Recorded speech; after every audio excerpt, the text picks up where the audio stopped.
Je dirais quasiment toutes, sauf certaines. Enfin, je pense que la majorité des séries auxquelles on a accès restent dans des stéréotypes. Enfin, je pense que les séries qui bousculent les choses, qui sont vraiment politiques, il n'y en a pas tant que ça.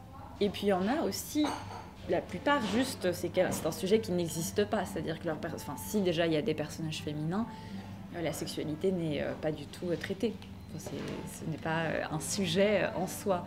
Donc je dirais que la plupart des séries ne s'emparent pas vraiment de cette question-là.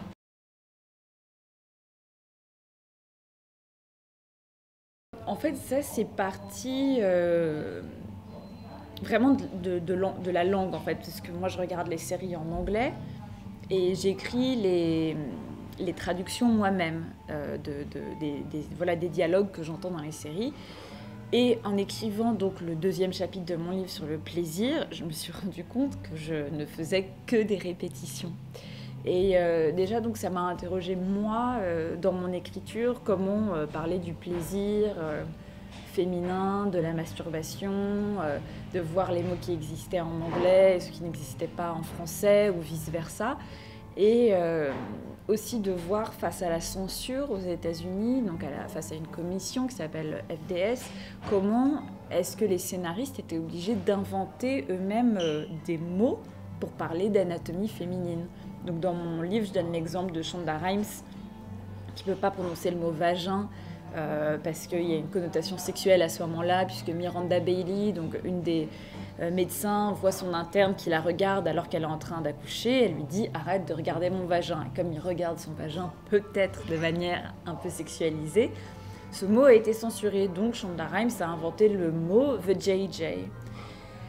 Et ça m'a vraiment interpellée, en fait, de se dire pourquoi est-ce qu'on a besoin de trouver des surnoms, en fait, ou des petits noms même, pour parler de choses simplement. Enfin, et pourquoi est-ce que cette commission de censure un mot d'anatomie.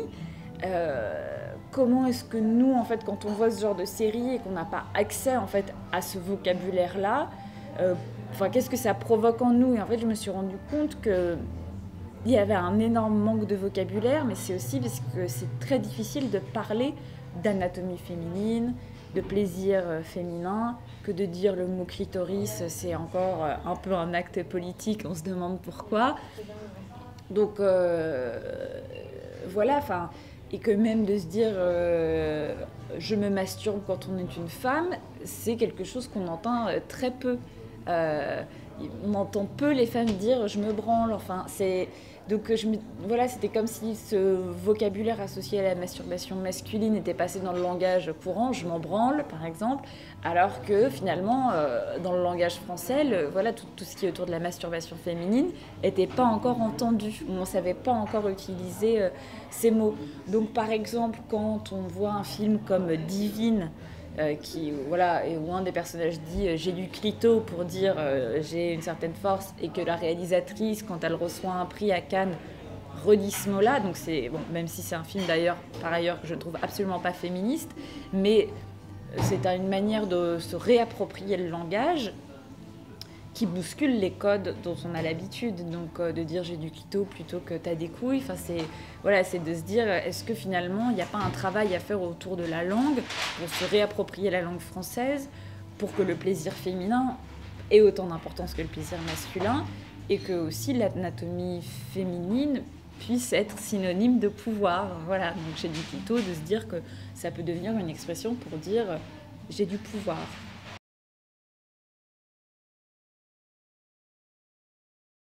C'est pas parce qu'on a des personnages féminins au centre d'un film que c'est un film féministe. Et je trouve que le problème qu'il y a eu à Cannes, c'est que beaucoup de critiques se sont positionnés en disant que Divine était un film féministe, et je ne pense pas. Je pense que la réalisatrice renverse les codes, c'est-à-dire qu'elle fait un film de banlieue avec 3 femmes, mais qui sont vraiment presque en miroir inversé. Moi, je trouve qu'un film féministe, c'est un film qui réinvente les codes, qui ne fait pas juste comme les garçons. Et de faire comme les garçons, moi, je trouve que c'est une démarche assez années 90, en fait. Je pense qu'on peut proposer autre chose. dans le discours. Et je trouve que voilà, le personnage principal de Divine, en plus, elle doit être hyper féminine pour accéder, donc elle doit s'habiller comme une pute en gros, et puis utiliser la séduction pour arriver à ses fins. Ça m'intéresse pas. Le seul personnage qui est un peu ambivalent, donc le personnage de la meilleure amie, meurt parce qu'elle est trop grosse, parce qu'elle peut pas sortir du trou. Donc je trouve que c'est vraiment, pour moi j'ai vu ce film, je me suis dit qu'il y avait comme une espèce de copier-coller de ce que les hommes faisaient et puis les femmes peuvent aussi le faire. Oui, très bien, tant mieux, mais pour moi de juste montrer des femmes qui font les choses comme les mecs, pour moi je trouve que c'est pas une avancée folle.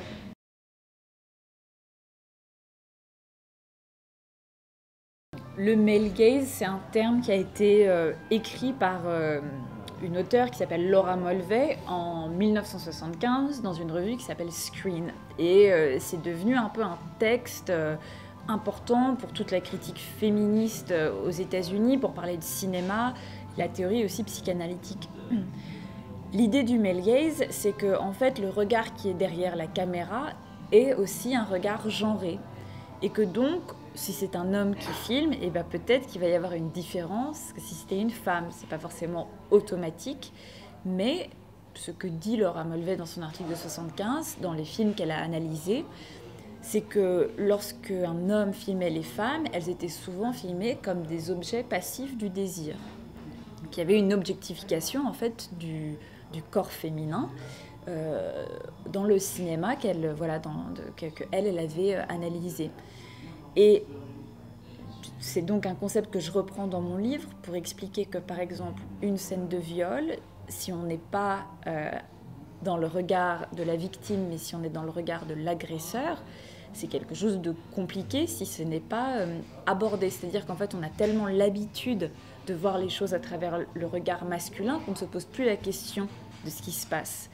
Donc, par exemple, dans Game of Thrones, quand on a une scène de viol et qu'on est du côté de l'agresseur, nous, on le vit en tant que spectateur comme si c'était quelque chose de normal, puisque c'est pas montré comme quelque chose de déshumanisant, comme un crime, etc. C'est montré comme un désir qu'on n'arrive pas à contrôler.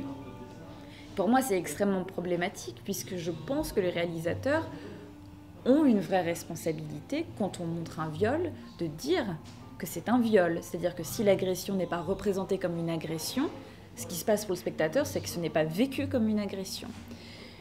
Et c'est pour ça que dans mon chapitre sur les violences, voilà, je trouve que des séries comme Mad Men, qui ne sont pas forcément des séries qui se posent la question de la sexualité féminine, voilà, le long des épisodes. Mais l'épisode du viol de Joan, qui est quand même commis par son mari, la caméra reste avec elle. On vit le viol avec elle. Et de faire ça, ça permet en fait d'en dire beaucoup plus long sur, sur la violence que c'est, sur ce que la victime peut ressentir, plutôt que d'être du côté de Game of Thrones, où on est avec l'agresseur qui prend du plaisir, et en plus c'est filmé de manière érotique. Le viol de Daenerys dans la première saison est filmé de manière érotique, est filmé pour que nous, en tant que spectateurs, on soit excités par ça. Et donc ça, si on n'a pas nous-mêmes les outils pour comprendre, parce que c'est de la manipulation aussi, pour comprendre que le viol est montré comme quelque chose d'excitant, je trouve ça un peu dangereux. Ou encore pire, pour moi, c'est le viol de Cersei par son frère devant la sépulture du fils, puisqu'en fait, le réalisateur donc, de cet épisode-là dit que pour lui, c'était pas une scène de viol. Et donc là, c'est vraiment très compliqué, puisque quand une femme dit non, en fait, et que l'homme se force sur elle, ça s'appelle un viol. Il y a une ambiguïté qui a été créée autour de cette scène par le réalisateur qui est extrêmement dérangeante, puisque si même lui, la personne qui tient la caméra, a l'impression de ne pas filmer un viol et a l'impression de filmer une scène de sexe, évidemment que c'est extrêmement troublant. Donc, et que ça envoie des messages différents aux spectateurs, c'est-à-dire qu'on a un personnage féminin qui ne veut pas avoir un rapport sexuel, en plus quand même devant la sépulture de son fils, qui dit non, et un homme qui la force, et c'est pas filmé comme un viol, et c'est filmé comme quelque chose, après elle a du plaisir dans ce rapport-là. Alors, c'est-à-dire soit on est extrêmement j'allais dire aware, mais donc on comprend la complexité d'un rapport entre un frère et une sœur. Donc déjà, il y a un rapport d'inceste, mais on se place du côté de Cersei. Et peut-être qu'à un moment, il y a un basculement. C'est possible. Je veux dire, tout le monde ne vit pas le viol de manière similaire. Mais ce que je reproche aux séries, c'est que souvent, les viols ne sont juste même pas traités comme des viols.